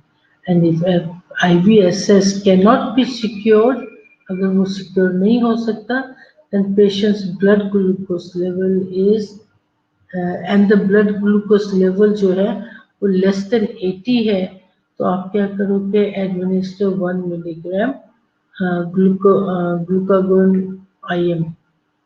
ठीक है, अब ये जो ग्लूकागोन है जो ये IM आप उसको दे दोगे क्योंकि IV असेस नहीं हो रहा है।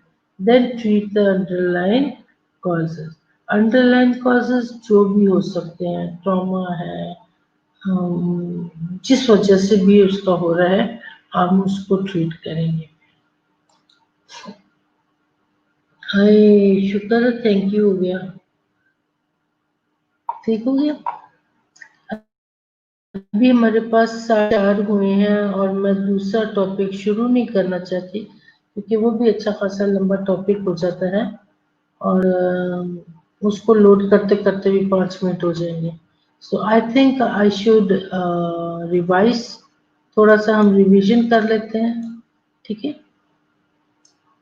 आप लोगों ने अगर कुछ पूछना है बेटा कुछ तो आप अपना चैट कर सकते हो, फिर मैं उसके मुताबिक आपको जवाब दे दूँ। लोग सारे सो गए हो। Julius where are you?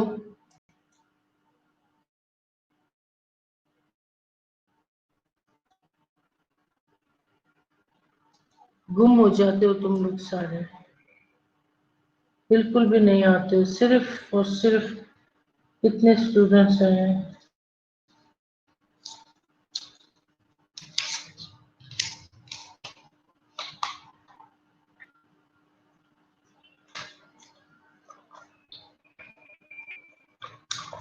आज क्या डेट हो गई है?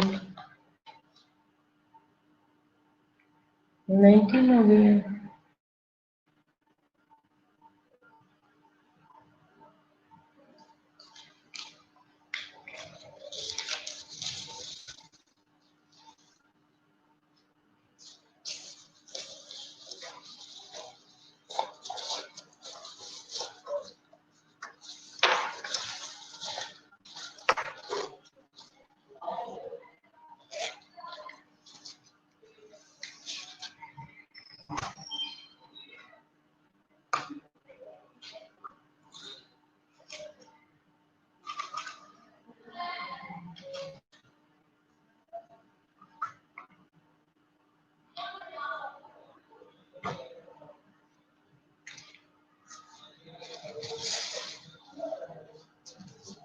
ओके सादिया, गुम हो गए हो।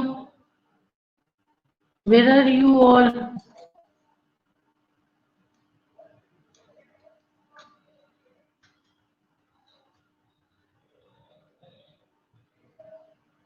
Are you there?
ओके,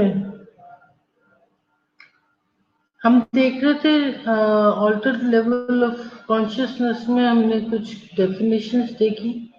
उसमें हमने देखा कॉन्शियस हम किसको कहते हैं, हम कॉन्शियसनेस कहते हैं when we are fully awake। ठीक है, हमें पता है कि हम किधर बैठे हुए हैं। लेवल ऑफ कॉन्शियसनेस को हम देखते हैं कि person arousability and responsiveness to stimuli from the environment से वो कैसे वी आर अवेयर ऑफ बाहर क्या हो रहा है, पीछे कौन सा शोर आ रहा है, सो ऑल्टर्ड में हम देखते हैं कि देयर इज सम ऑल्टरेशन हो जाती है। ठीक है, थोड़ी सी गड़बड़ी आ गई आपके कॉन्शियसनेस में। क्या गड़बड़ी हो सकती है? Your conscious nerve. ठीक है, आपका कॉन्शियसनेस कैसा है उसमें पता लग जाता है, आपकी थकावट से पता लग जाता है कि आप कुछ सुन रहे हो। क्योंकि बाजू का हम जब थकावट होती है हमें कहते हैं समझ में आ रही है, इधर ही हो कि नहीं हो। तो मैं बार बार पूछ रही हूँ आप लोगों को कि ऑन करके गायब हो गए हो कि इधर ही हो। ठीक है, और फिर उसके बाद है स्टूपर है, कॉमा है। दीज आर द डेफिनेशंस जिसमें ऑल्टर आ जाते हैं। दूसरा हम देखते हैं लथार्जी। लथार्जी क्या होती है? थकावट होती है। थकावट वो होती है जिसमें हमें हिलाया जुलाया जाए और हम बड़ी मुश्किल से उठते हैं कि क्या मुसीबत है उठा दिया। ठीक हो गया। अब ट्यूरेंट जो हमने देखा कि ये क्या है, ये इसमें लेस देन फुल अलर्टनेस। ठीक है, बिल्कुल अलर्ट नहीं होते लेकिन थोड़ी बहुत अलर्टनेस है, हमें सब पता है। हम नींद में भी जवाब देते रहते हैं। स्टूप्रस किसको कहते हैं? स्टूप्रस होता है कि जिसमें आप किसी को थोड़ा सा पेनफुल स्टिमुलाई दो और वो शक्लें बना बनो के आपको जवाब दे देगा। ये तो हुआ। Then comes comma. कॉमा में आप क्या करते हो? कॉमा में it's level of depress level है, उसमें आप जो मर्जी करते हो हम नहीं जवाब देंगे। हो गया। पैथोफिजियोलॉजी में हमने देखा कि रेटिकुलर जो फॉर्मेशन है वो is known to play a role in alertness, fullness and arousal. ये रेटिकुलर फॉर्मेशन जो है ये सारा काम करता है आपके अलर्टनेस में, फुलनेस और अरोजल में, जिसके अंदर क्या होता है कि असेंडिंग रेटिकुलर एक्टिवेशन सिस्टम जो है वो एक न्यूरल कनेक्शन है। ठीक है, जिसमें वो आपका सेंसरी इनपुट डाल के देता है और वो प्रोजेक्ट करता है, और प्रोजेक्ट जो करता है to the cerebral cortex through the mid brain and thalamus from the reticular formation. ठीक है, उससे वो क्या होता है कि वो प्रोजेक्ट हो जाता है जिससे वो सारा कुछ पता लगने लगता है। अब उसके फीचर्स कौन कौन से होंगे? चार पैथोफिजियोलॉजिक फीचर्स उन्होंने कहा है। Variables are helpful. ये जो पैथोफिजियोलॉजिक वेरिएबल्स हैं ये किस तरीके से मददगार साबित हो सकते हैं? बाय द साइन सिम्टम्स से आप उसको कर सकते हैं। चार हैं, चार में रेस्पिरेटरी, प्यूपरी और स्पॉन्टेनियस और मोटर रिस्पॉन्सेस आप कह सकते हो। रेस्पिरेटरी में आप देख सकते हो कि मॉड्यूलेटेड फोरब्रेन, जो फोरब्रेन है वो कॉर्टिकल सेंटर है। ठीक है, और वेंटिलेशन जो है वो गवर्न होती है by lower pons and medulla. Patterns retic rostrocaudal involvement जो है वो चेन स्ट्रोक ब्रीदिंग आप देख सकते हो, उससे पता लग जाता है कि उसकी ब्रीदिंग कैसी जा रही है। अगर तो चेन स्ट्रोक ब्रीदिंग है तो इसका मतलब है ऑल्टरनेटिंग विद एपनिया। उसमें रेस्पिरेटरी पैटर्न में आप उसमें देख सकते हो कि पेशेंट सांस लेता लेता कभी किसी वक्त में अपना सांस रोक लेता है। ठीक है, फिर हमने ये एक छोटा सा उसका डायग्राम देखा। उसके बाद हम देखते हैं सेंट्रल न्यूरोलॉजिक हाइपोवेंटिलेशन में कि वो कैसे रेगुलर है, नॉर्मल, मिड ब्रेन और ब्रेन में। उसके मुताबिक हमने एपिनिस्टिक ब्रीदिंग देखी जिसमें वो डीप गैस ब्रीदिंग कर रहे हैं। ठीक है, और signifies damage to the bones. अगर और ये जो है अगर एपिनिस्टिक जो है ये जो गैस्पिंग है सीज करते हैं, स्लो करते हैं, तेज करते हैं, उसमें क्या हो जाता है कि बोन्स मेडुला में थोड़ा सा डैमेज सिग्निफाई हो सकता है। हमने प्यूपल रिफ्लेक्स देखे थे, उसमें हम देख सकते हैं कि जो पाथवे है, ठीक है, प्यूपल पाथवे को हम नजदीक से देख सकते हैं। ARS हमने देखा, ARS stands for ascending reticular activating system है जो कि is a set of nuclei. ये जो ARS है ये एक set of nuclei in the brain of the vertebrates, okay, nuclei in the brain of vertebrates that is responsible for the regulating wakefulness, जो कि आपके जागने पे सोने पे काम करता है, ठीक है। और प्यूपरी पाथवे जो है रेजिस्ट करता है टू मेटाबॉलिक इंसल्ट। ज्यादातर हमने देखा कि वो किसके साथ है, मेटाबॉलिक डिजीज और स्ट्रक्चर के साथ। बायलैटरल में हमने देखा कि और अनरिएक्टिव पीपल्स जो है वो इंडिकेट करते हैं मैसिव सीएनएस डिस्ट्रक्शन को। पिन पॉइंट जो है वो इंडिकेट करते हैं पॉइंटाइन हैमरेज को, ठीक है। जहाँ पिन पॉइंट पीपल्स आ जाते हैं वहाँ पे हमें पता लग जाता है कि यहाँ पर कोई पिन पॉइंट पॉइंटाइन हैमरेज हुआ। ओपीएच की वजह से होता है, जो ड्रग्स है उसकी वजह से है, और कोई ओपियम का इस्तेमाल कर रहे हैं। और यूनिलैटरल फिक्स जो है वो इंडिकेट करते हैं मैस और या फिर पॉसिबल हर्निएशन को। कुछ ड्रग्स हैं जिसमें उसने ओपीएच और एंटी को क्या कहते हैं एंटी कोलिनर्जिक्स, ठीक है, उसको उसने पाया। ओपीएच जो है वो पिन पॉइंट को करता है और एंटी कोलिनर्जिक, बेटा I am so sorry pronunciation के लिए, ठीक है। जो है ये लार्ज पीपल्स को डायलेट कर देता है, ठीक है। ये आई मूवमेंट पे इन लाइट कॉमा, अगर लाइट कॉमा है तो उसमें साइड टू साइड मूवमेंट जो है वो मिलेगी। इधर मूव किया तो इधर को देखा, इधर को मूव किया तो इधर। Persistent deviation to one side जो है, अगर परसिस्टेंट एक ही तरफ वो देख रहा है, ठीक है, और कुछ नहीं बोल रहा, सिर्फ एक ही साइड पे देखकर तो हम कह सकते हैं कि यही state of seizures. Brain stem जो है वो जो स्ट्रक्चरल ब्रेन स्टेम जो है lesion abolish conjugate eye movements. Oculocephalic reflexes जो है, और जहाँ पर ऑकुलोसेफेलिक रिफ्लेक्सेस आ जाए तो उसका मतलब है डॉल्स आई, ठीक है। गुड़िया की आंख को आप जैसे जैसे घुमाते हो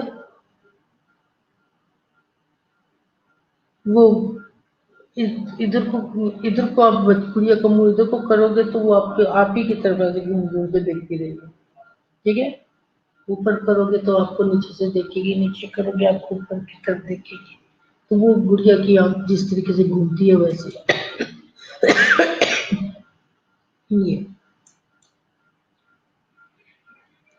ये आपका सेंट्रल नर्वस सिस्टम का जो क्रेनियल नर्व्स है, थर्ड क्रेनियल नर्व्स है, वो आपकी इस आंख को करती है,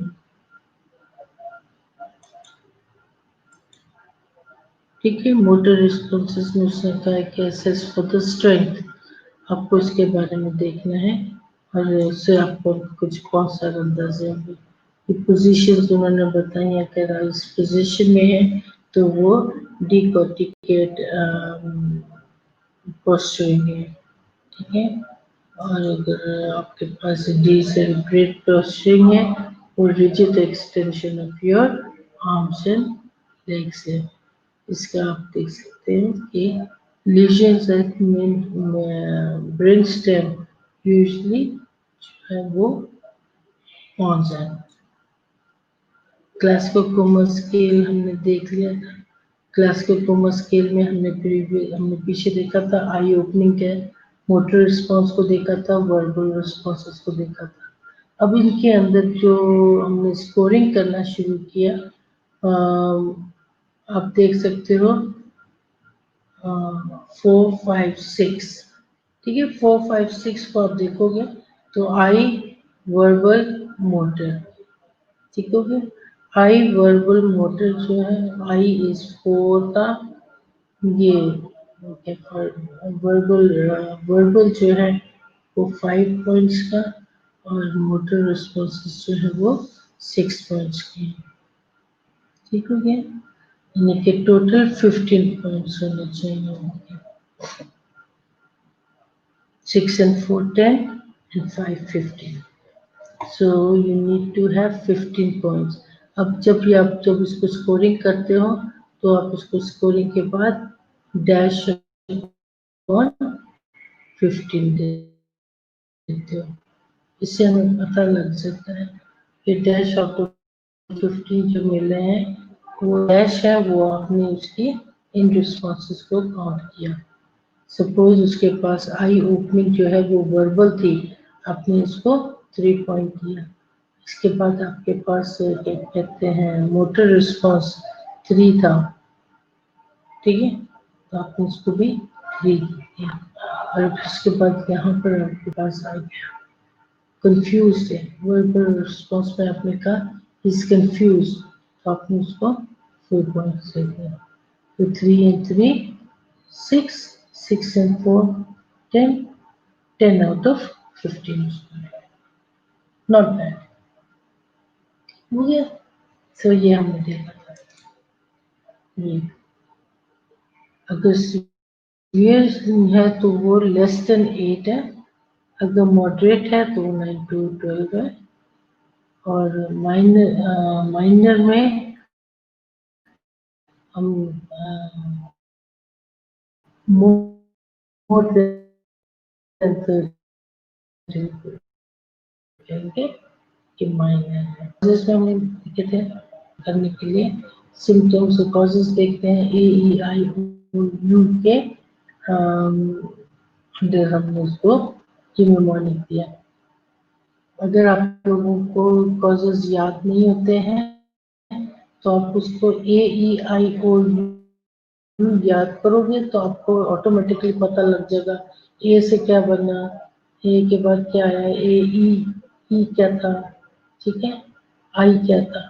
तो अगर आपने किसी को हेल्प भी करनी हो इम्तिहान में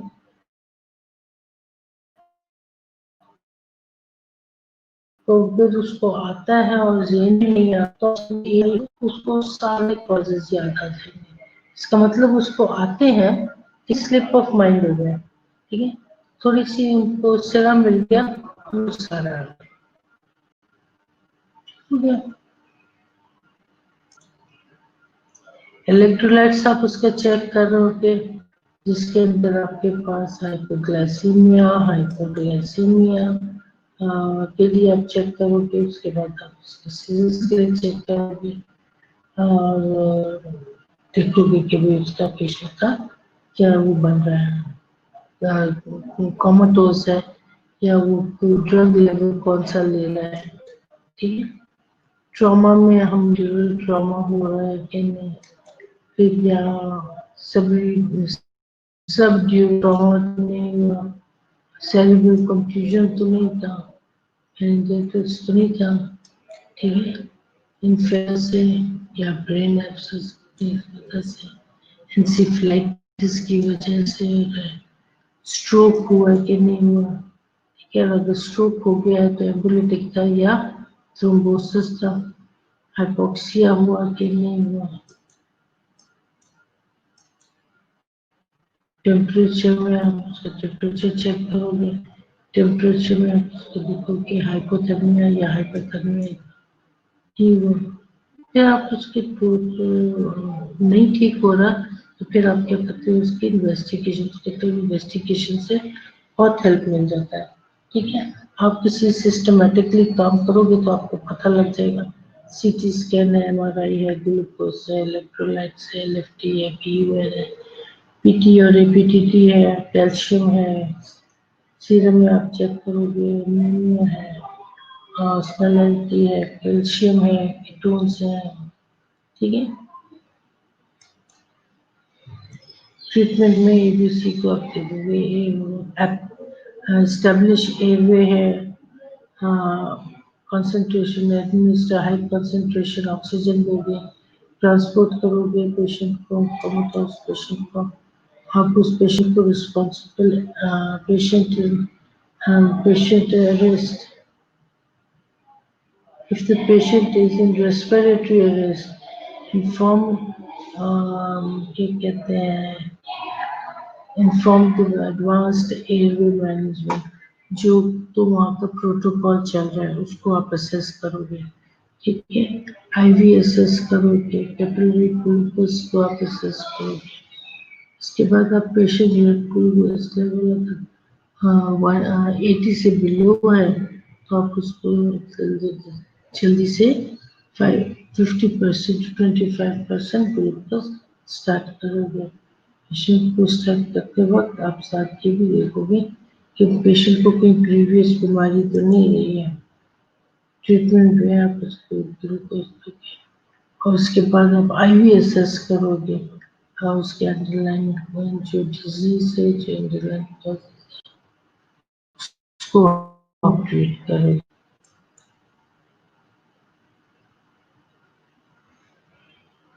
ये था आपका, समझ में आ गया, हमने आपका रिवाइज कर दिया।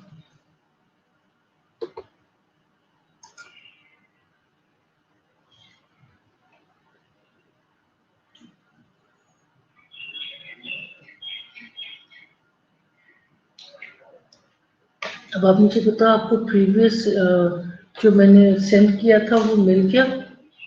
एबीजीज एबीजीज जो आप लोगों को सेंड किए थे वो क्या मिल गए? मुझे ऐसे लगता है जैसे आप लोगों में से कोई भी वहाँ मौजूद नहीं है,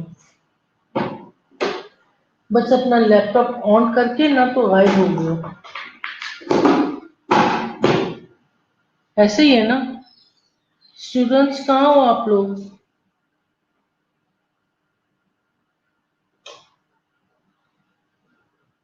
गायब हो गए हो?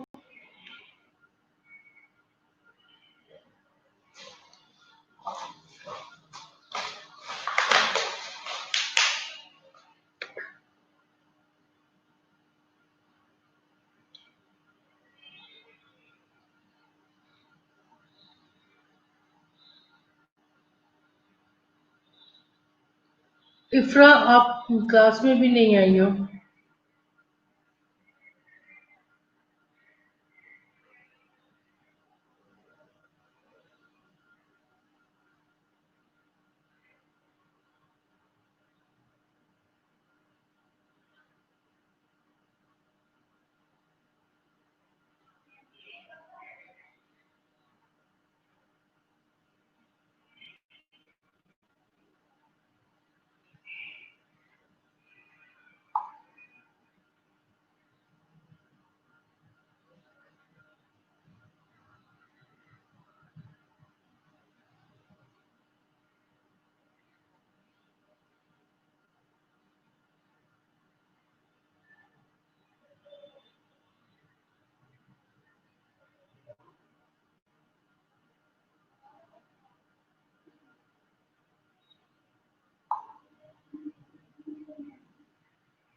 आप लोगों को बता दूं कि आप लोगों के अटेंडेंस लग रही है रजिस्टर पे, ठीक होगा। और ये आपकी परसेंटेज जाएगी आपके इम्तिहानों के लिए।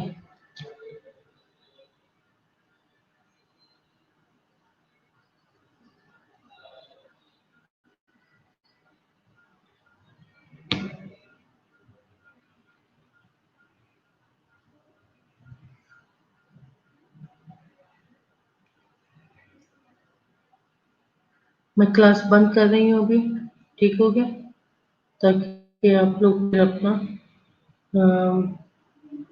देखो आपने क्या करना है।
एंड नहीं क्या